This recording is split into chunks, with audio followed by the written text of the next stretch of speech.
This is a truck that's been converted over to CNG. It's back in the shop now. We had a double tank mounted in a container behind the cab. This particular truck wasn't long enough to accommodate a tank system behind the cab.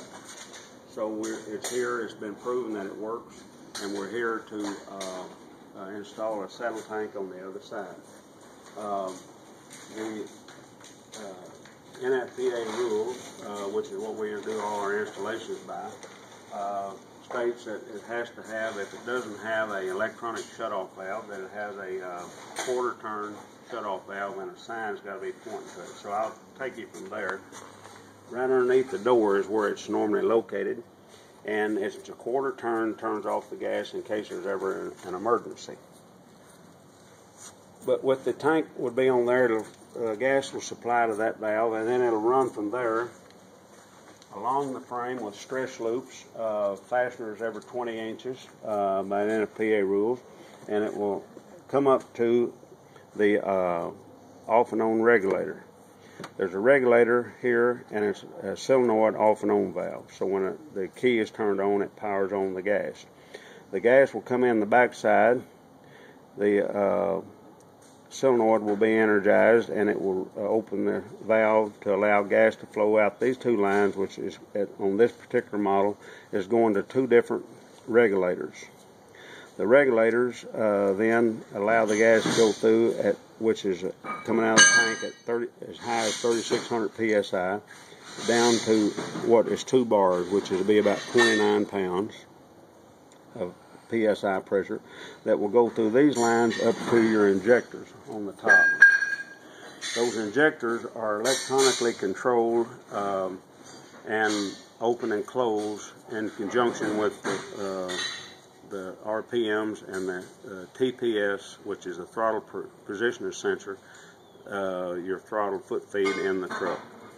And that regulates the amount of natural gas that goes through, and the motor operates. And some of our tests, we're seeing that a lot of times we're running 25% diesel and 75% CNG, which is a huge savings. On the regulator, to make sure that the gas doesn't freeze up or anything, to keep the pressures regulated right, we have heater hoses attached to the regulators that allow hot water from the motor to run through the regulators that keep the pressure constant. And that's basically as simple as it is. It's when it goes through the injectors, it's injected into the intake. The air is mixed, and when the air is sucked into the motor and compressed, it is already enriched with natural gas, and then the normal diesel injector that causes the explosion still causes the explosion, but it's enhanced. Some of the drivers that we have talked to that are driving these test trucks that we have, one of the biggest comments was that they seem to have more power. They're able to get in and out of traffic easier. The other big thing that one of them particularly noted was that now he hears wind whistling that he never heard before, and the reason he's able to do that is the motor is so quiet he can't even tell that the motor is running. So that's taking a lot of vibrations out of the motor. We expect that's going to extend the motor life and all the other components attached to it a lot longer than what they are. Inside, to switch it from natural gas to diesel, there's a switch right up here.